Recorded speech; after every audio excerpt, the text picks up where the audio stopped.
here and type in free fonts. And I'm going to go to 1001 free fonts, my personal favorite. And I want to find a cartoon font. So I'm going to look at a font here that's sort of got a cartoony feeling to it. Baboom, Kamiya Post. I'm kind of liking Kamiya Post. So I'm going to download this. I'm going to open up. And I got to remember the name of it, Kamiya Post. Got a K. And I'm going to, oh boy, I'm going to just go pick one. I don't know which one I'm getting. No, I don't want that one. That's that one. I want the one that's black. Nope. Boy, it looks like there's a lot of them. Let's try this one. Nope. There we go. That's the one I want. So I'm going to install the font. I just checked a bunch of them. All right. So I installed that. So when I go back to Photoshop, I now have, here's my image. Now here's the situation. You need to be very aware of this. When you do a vector shape, it wants to actually type in the vector shape. So if I started, I'm going to make this black because I want this to be a black font. And if I started typing now, it would type as if it was typing in the vector shape. I don't want that. Let me go use history and I'm going to go backwards. Okay. So now what I'm going to do, stroke, image size, go back to image size. Okay. All right, and down here. All right.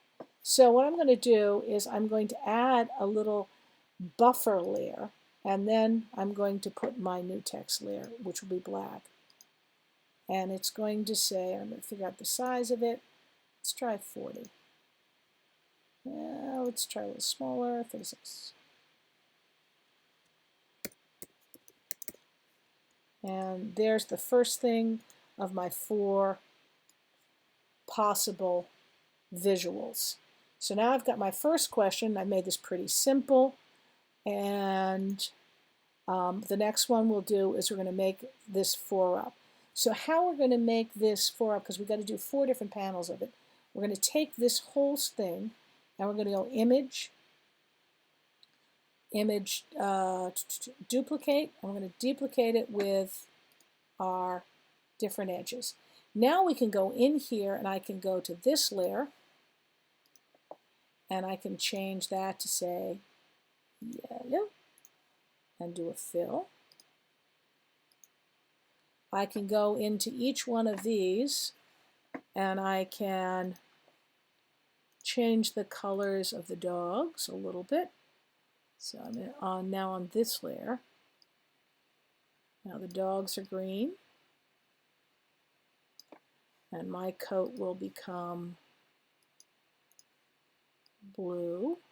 Ooh, maybe not that color. Using the history palette, I will go back one. All right, so I'm going to make it a light blue. And I'm going to just do this for this one so you can get the idea of the changes, and then we'll come back and I'll show you the next piece on this. So, and then I will change the verbiage up here to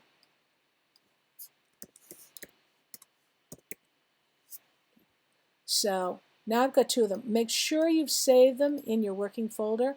So I'm going to save as, and so save them in your working folder as popart 1, 2, 3, and 4.